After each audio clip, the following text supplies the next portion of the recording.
It's time for the Diamond K Show. Sometimes controversial, but always authentic. The Diamond K Show is a music insider's view into the world of business and entertainment, hosted by writer, director, and music entrepreneur, yours truly, Diamond K. Let's get it started. Hola, people. Hola. Yours truly, Diamond K in here. Of course, every day on UstreamRadio.com via our various internet partners, Stitcher Radio, iTunes, LibSing, YouTube, TuneIn, and Blog Talk Radio. That was a mouthful. But we're definitely here, and you can check our shows out live or on demand.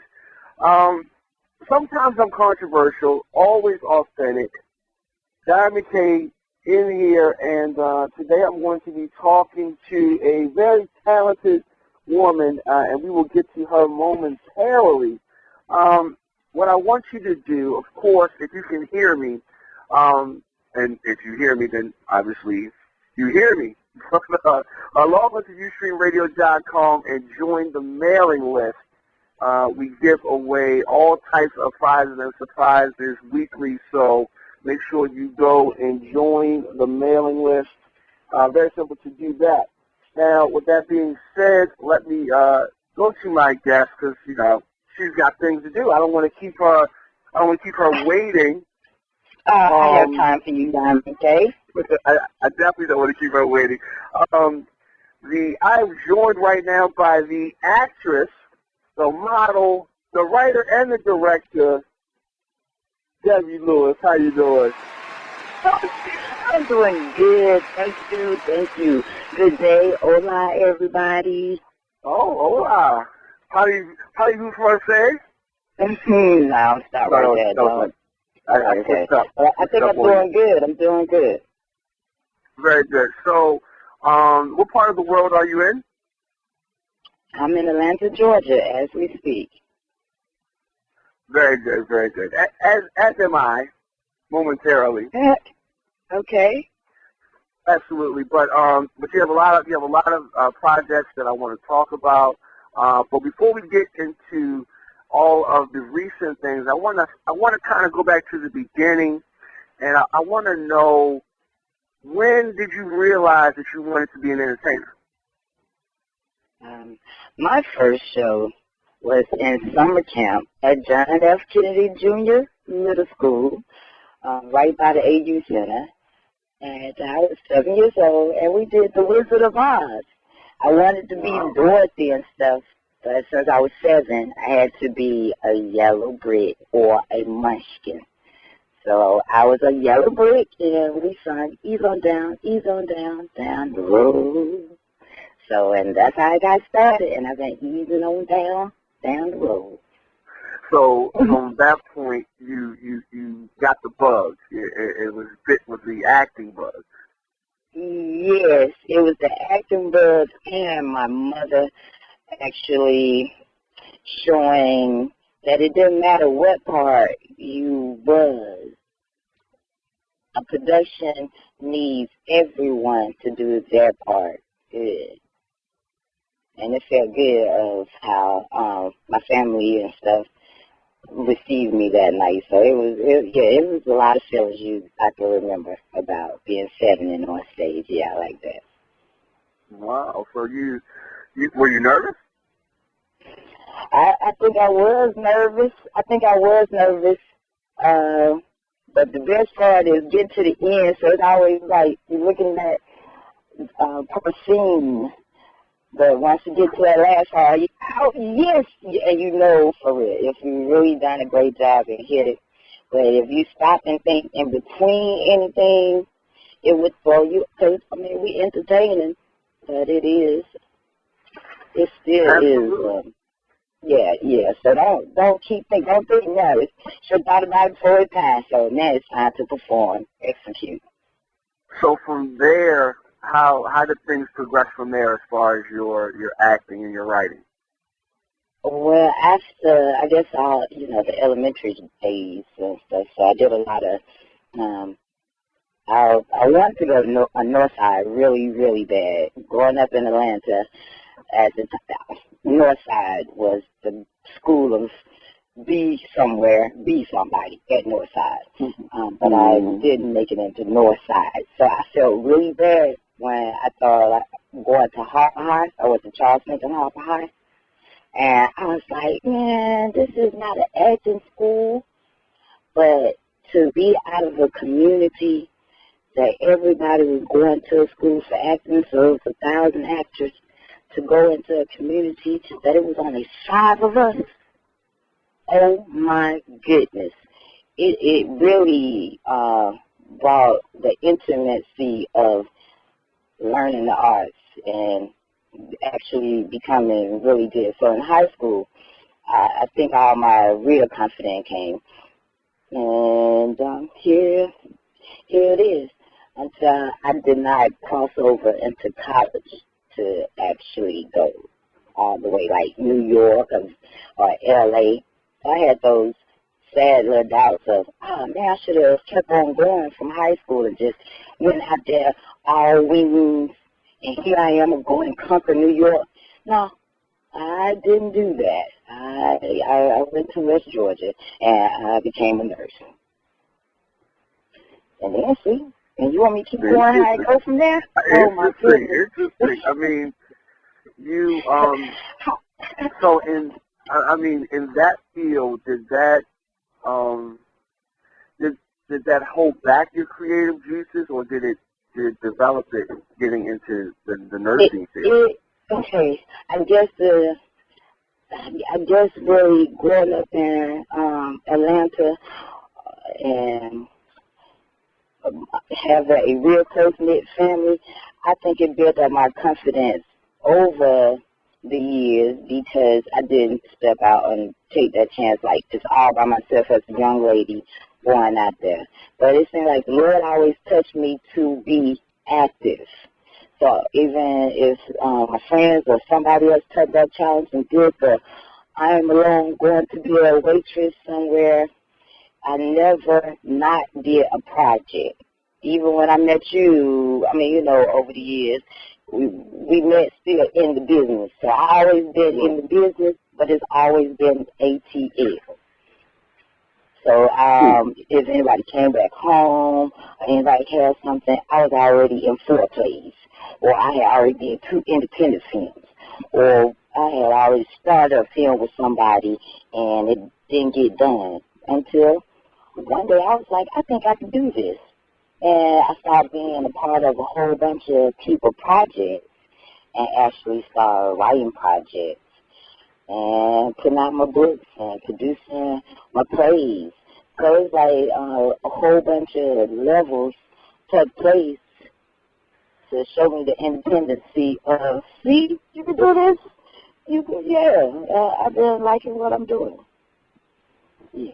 Absolutely. So you released your first book in 2000? Yes. And the name of that one, you want me to say it or you want to go for it? Well, I believe that it is either everything was wrong from the get-go or right from the start. Yes. Ding, ding, ding, ding, ding. Now, tell us about this project. Okay. Well, I love television.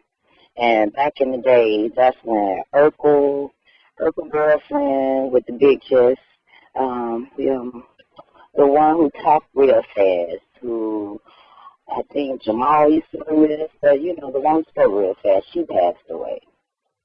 I think she died of cancer. You know who I'm talking about. Yes. But one of those actors, she passed away. John F. Kennedy Jr. plane crashed, and my girl Diane crashed into a wall. And it was like being in the office and looking at you.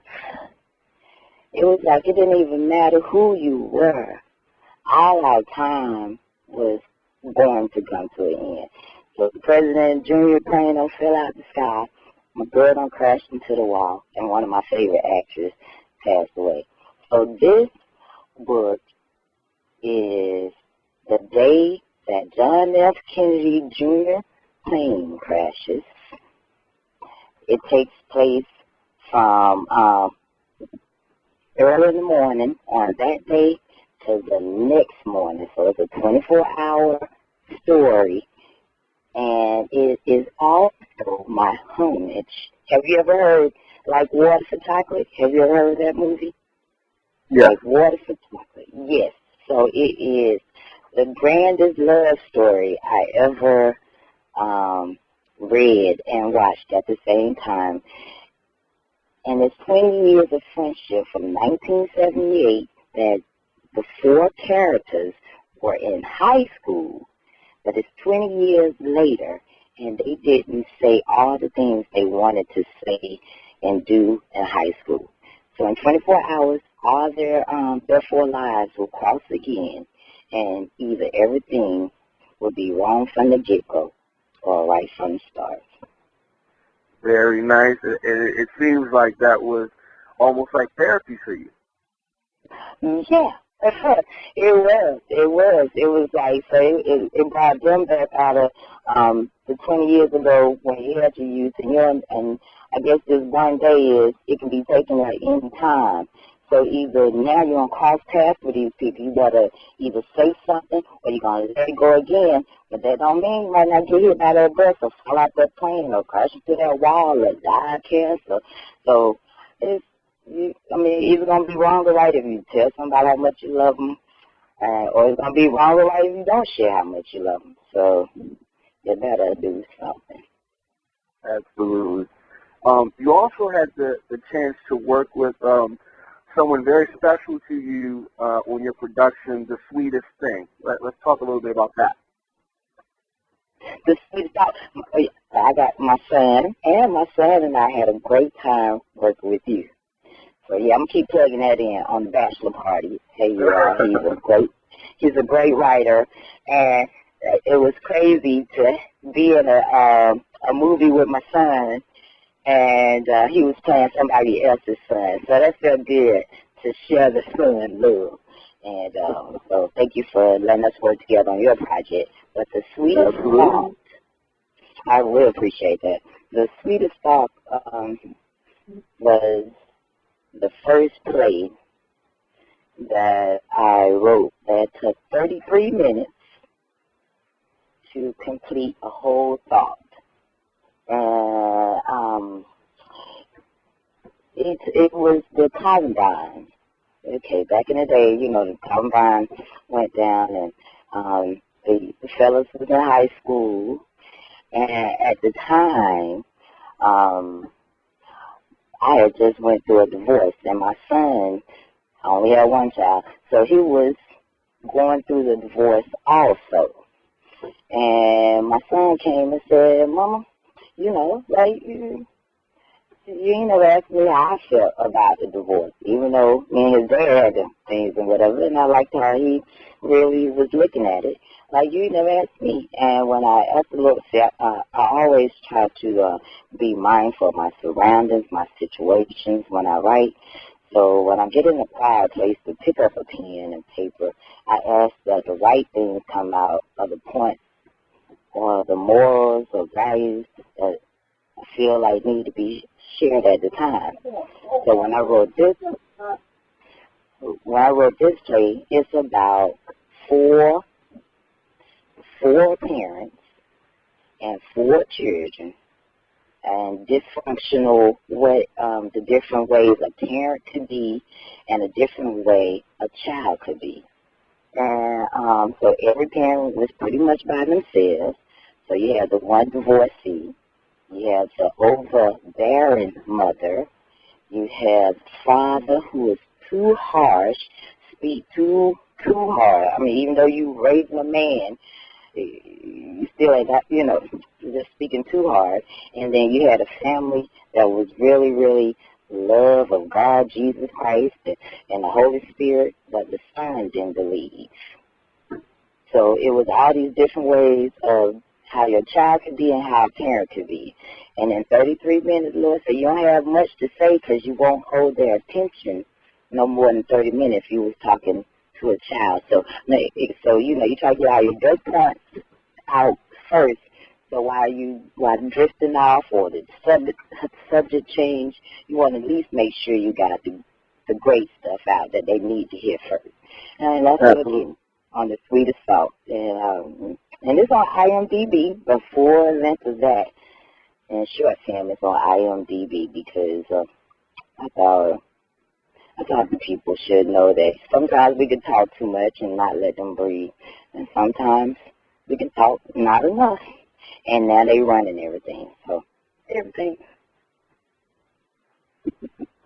The interesting thing is that has your son been, what's the word I want to use? Has your son been drawn in to entertainment by just being around you, or is it something that you think that he just naturally has? Wow, okay. Before he was born, my doctor said, I'm not coming to no theater or no set to help you have a baby. So I was working all with him. We did productions while he was in my stomach. We traveled to L.A. to do some auditions while he was in my stomach. Then he came out, and I had just finished a production before he was born. So he was always born on the stage, and then he came 3 weeks early. So he always been in the mix. And one day I was at an audition and he was asleep on my back in a backpack, one of those ones that look like a mountain climbing backpack. Yeah. And he lifted his head up, and I was holding the script in my hand, and he just started reading the script with me. And he like a good 2.5 years old, just on my back reading with me. So I couldn't get him off fast enough. So I was asking the people around me to help get my son on my back. Boy, I didn't even know you've been listening or hanging out with me so much that now you reading scripts with me. And that's how I think he started working with you at 4. And the young lady who we was working with at 4, she thought he wasn't going to know his lines. You remember? Mm-hmm. And Bryce came in knowing his lines, and she came all the way from out of town. And Bryce was like, Mama, yeah, I know my lines. I know, boy. They don't know you've been reading since you were 2. Go get them. But on the serious tip, he's 15 now. So he plays ball, and he takes drama. So he said on his off season from sports, so he knows that he can't have injuries or do anything wilding out. He said he'll still be in productions and stuff. And so he always have sports and drama. Sports and drama. He liked it like that. It's nothing. It sure ain't nothing. I told him he could be whatever he want to be when he grows up. But he does have it's a good balance. It's a real good balance. If you're just tuning in, yours truly, Diamond K, in here, and I am talking with the model and actress, writer, and director, Ms. Debbie Lewis. And of course, on Instagram and Twitter, I'm at the Diamond K Show. Are you on social media? I'm only on Facebook. I actually think I'm from Betty Davis, and I think I'm living in a time warp of actually being out there, responding, and just being. You don't hardly see me, Donnie. You don't hardly see me. And I know if the technology is going to thrust me over there to do it. But I think I kind of like the quiet side. But I don't want my work to be quiet. Like, So I want them to enjoy the great work because I feel like it's some great work. But I don't know how to just talk to everybody on the internet because it seems like I be sounding a little goofy. Hey, I'm over here. What y'all doing? So I'm going to get on there. Yeah. But it's a good way to promote. It's a good way to promote your private acts and your upcoming events. You don't have to just talk about, you walked over here and ate food at that place. Okay. Okay, I'll get that. But everything on Facebook And but I have next 3. It might be another one in the works. I don't know. You know, they come up with something new. But I am on Facebook and the IMDb. And I think, like I just shot my commercial for my second book. And so when the book company gets that first, I can push the commercial out. But I have to turn it into the book company first. Well, speaking of that, your latest book is called From the Beginning to Now, and like you said, you got the commercial for it. Let's talk about this project and the motivation behind it. All right. So either everything was wrong from the get-go, or right from the start, is one story. From the beginning to now are several stories, and that title came from the different milestones of life. And so the opening, it's almost like a soundtrack. So the title cover story is the first one, From the Beginning to Now. And that title is from my birth until like 17. And that is the trials and the tribulations of what, from even the story of being, I think my story of being a yellow brick and all that was in that. But it's from the trials and tribulations of until I went off to college. That's the first story. And then in college, it's a whole bunch of poems. Like, I didn't have a lot of time to write stories, but I had a lot of time to express things. So that's my poem section. And then the third part is my sister had an autistic son. So he's on the extreme side with the autism, Asperger's. So the Asperger's have you so smart, but you're socially challenged. So I wrote these stories, the next stories, for my nephew to take him away from just being a super genius and just being a child for a moment. So that's how those stories came about. And so every session in from the beginning to now takes me up to 40. So they're not all, the only true story is the beginning, that's from the beginning. And the rest of them are stories that motivated me between the milestones of life. Yeah. And it goes on here. You had a collaborator. Have I collaborated right away? No. On your latest book, did you have any contributions? Yes, my sister. So I did several stories, and my sister Sharon, she's the set designer. She's the storyboard lady, and this is our first time collaborating together in a book. And she did 60 pictures in the book. So she has her own session, and I have my 7 stories. And as a coffee book type, or while you sit and enjoy your company, you can either read some of the stories or look at pictures. And that's Sharon Bourgeois. Yes. That is wonderful. And, of course, people can get this for their Kindle on paperback on Amazon.com. Yes, you can. You can get it on Author House.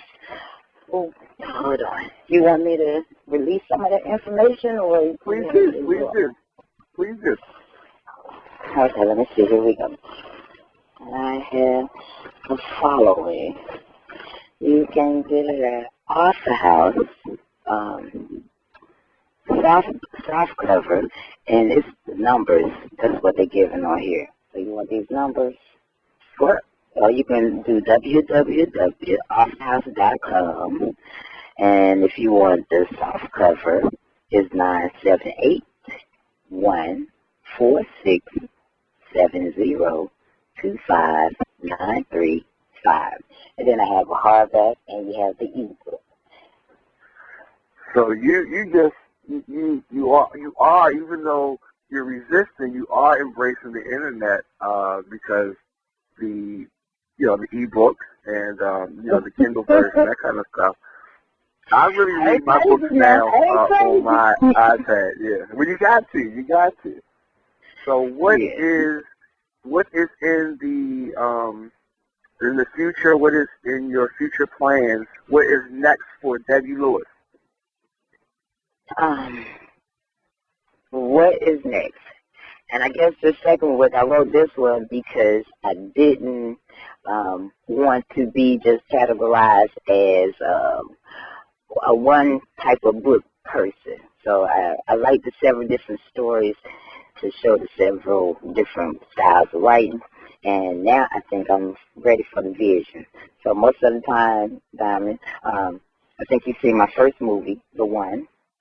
Yep. And now I have the one script in this book. So when you get the DVD of The One, you can read along with your book and watch it like your son still lives to your son's documentation sexy and wrong.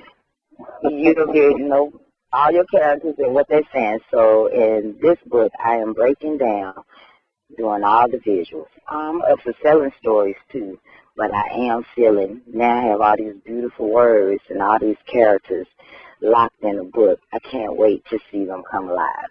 So now I think that's why I shot the commercial, and I think I'm going to be shooting from this book. Until somebody want to buy one of these stories, they can shoot one, then I'll go shoot somebody else stuff with them and watch what they have. Absolutely. I'm very proud of everything that you have going on. As you stated earlier, we've known each other for many years, and I'm very pleased at all the moves that you're making. And we didn't even get a chance to talk about your modeling and all that kind of stuff. I'm going to have you back to even, get into the next part of everything that you have going on. Yes, I have a show next week for Toys for Tots out in Decatur, and I think it's like Clarkston Road, 5th Street out there. But I'll call you back with the address and everything. So Toys for Tots stores, bringing a toy in a book, and of course it's for charity. Absolutely, and once again, people can pick up your latest book right now. I guess the easiest way they can get it will be on Amazon. They can get it for their Kindle. They can get a hardback or paperback. The book is called From the Beginning to Now, and we have the author, Debbie Lewis, right here. Is there anything else that you want to say before I let you go? Okay, before you let me go, I just want to let everybody know it's the Roman numerals, number 2. Right. So when you're looking it up from the beginning to now, the Roman numerals. Roman numerals.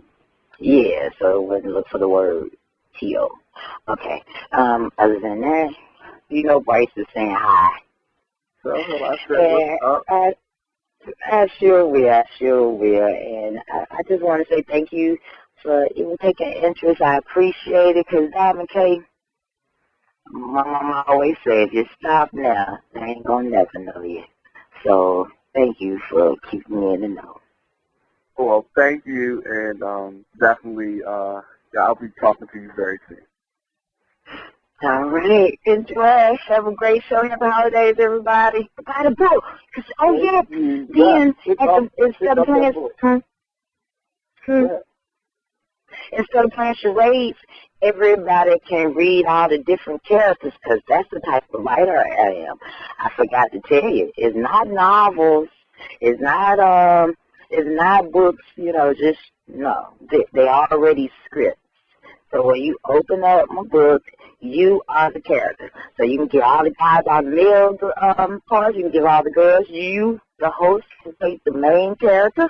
You can kill off whoever you want to kill off because it's an interactive readback book. Yeah. Wow. Yeah, you're not reading Very novels, you're nice. reading scripts. Yeah, they really go. If Groundbreaking. you want, You breaking new ground. I said you breaking new ground. oh, I think about it. Yeah, you can take it to the screens. I take it to the stage. I like And it. then, I oh like yeah, this it. is my last thing. Tom, this is my last thing for real. Okay. I would love, as an artist, and you know how the people go to the concerts and they singing the songs back to you. Before I pass, and whatever my tombstone gonna say, I would love to see other schools, elementaries, colleges, junior high. I would love for somebody to say, Miss Lewis, we're doing our adaptation of your story. So I love the words that come to the paper. And I would like to hear him back just to make sure I ain't crazy. It didn't sound crazy when I wrote it. So I would love to hear all the characters back in my head. I appreciate it. Absolutely. Definitely. Once again, thank you so much for taking time to talk with me. And I will talk to you very soon. Take care of yourself. Bye. Thank you. You're welcome. Bye-bye. Thank you.